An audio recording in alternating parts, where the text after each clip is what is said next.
આકાશવાણી અમદાવાદ વડોદરા. હવે સાંભળશો દીવ જિલ્લાનો સમાચાર પત્ર, જેના લેખિકા છે ભારતી રાવલ. હાલ પૂરા દેશમાં લોકસભાની ચૂંટણીને લઈને પૂરજોર તૈયારીઓ ચાલી રહી છે, ત્યારે લોકોમાં પણ અનેક ચર્ચાઓ થઈ રહી છે. જે સંદર્ભે દમણ દીવ ખાતે પણ લોકસભાની ચૂંટણીનો માહોલ સર્જાયો છે. લોકસભા ચૂંટણીમાં છેલ્લા 3 ટર્મથી લાલુભાઈ પટેલ દમણ દીવમાં સાંસદ તરીકે ચૂંટાઈ આવ્યા હતા.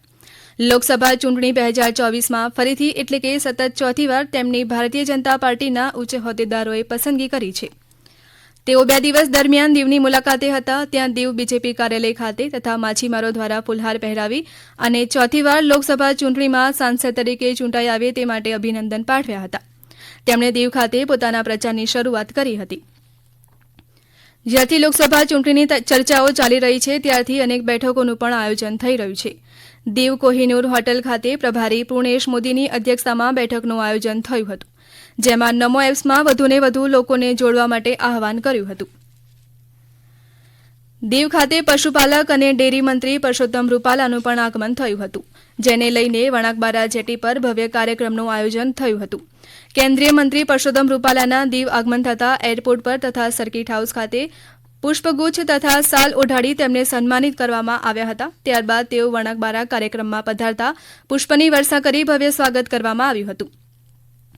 કેન્દ્રીય મંત્રીએ માછીમારોને લાભદાયક 3 મહત્વની જાહેરાત કરી હતી, જે અંતર્ગત દીવ પોર્ટ અને વણાકબારામાં સાગરમાલા પ્રોજેક્ટ હેઠળ કુલ 1,57,031 કરોડના ખર્ચે ડ્રેજિંગ કરવામાં આવશે. ત્યારબાદ બીજી જાહેરાતમાં માછીમારો અને બંદરોના વિકાસને લઈને પ્રધાનમંત્રી મત્સ્ય સંપદા યોજના અંતર્ગત 5.3 એકરથી પણ વધુ વિસ્તારમાં વણાકબારા દીવ ખાતે અત્યાધુનિક ફિશિંગ હાર્બરના વિકાસ માટે પણ મંજૂરીની જાહેરાત કરવામાં આવી.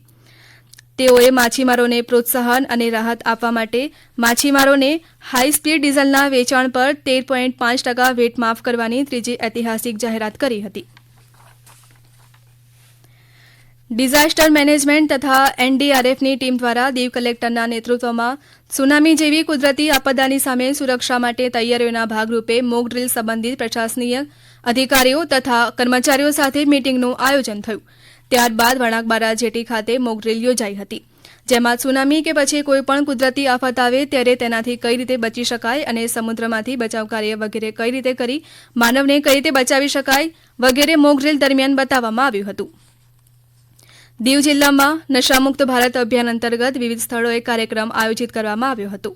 આ અભિયાનનો મુખ્ય ઉદ્દેશ લોકોને વિવિધ પ્રકારના નશાથી મુક્ત કરવાનો અને લોકોમાં વિવિધ પ્રકારની જાગૃતતા ફેલાવવાનો છે. દીવ ખાતે લખપતિ દીદી અંતર્ગત કાર્યક્રમ યોજાયો. દીવ રાષ્ટ્રીય ગ્રામીણ આજીવિકા મિશન દ્વારા નારી શક્તિ ઉત્થાન કાર્યક્રમનું મલાલા ઓડિટોરિયમ ખાતે આયોજન કરવામાં આવ્યું હતું.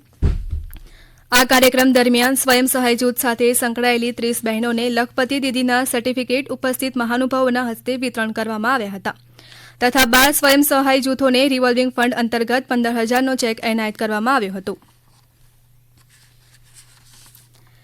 દીવના બીજેપી કાર્યાલય તથા વિવિધ સ્થળોએ પંડિત દીનદયાળ ઉપાધ્યાયની પુણ્યતિથિ નિમિત્તે પુષ્પાંજલિ કાર્યક્રમ યોજાયો હતો, જે અંતર્ગત બીજેપી હોદ્દેદારો કાર્યકર્તાઓએ પંડિત દીનદયાળ ઉપાધ્યાયની તસવીર પર પુષ્પ અર્પણ કરી શ્રદ્ધાંજલિ આપી હતી.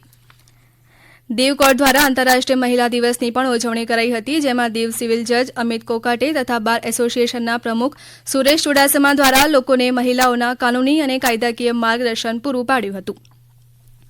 આપ સાંભળી રહ્યા હતા દીવ જિલ્લાનો સમાચાર પત્ર, જેના લેખિકા હતા ભારતી રાવલ. આ પ્રસારણ આકાશવાણીના અમદાવાદ વડોદરા કેન્દ્ર પરથી કરવામાં આવ્યું.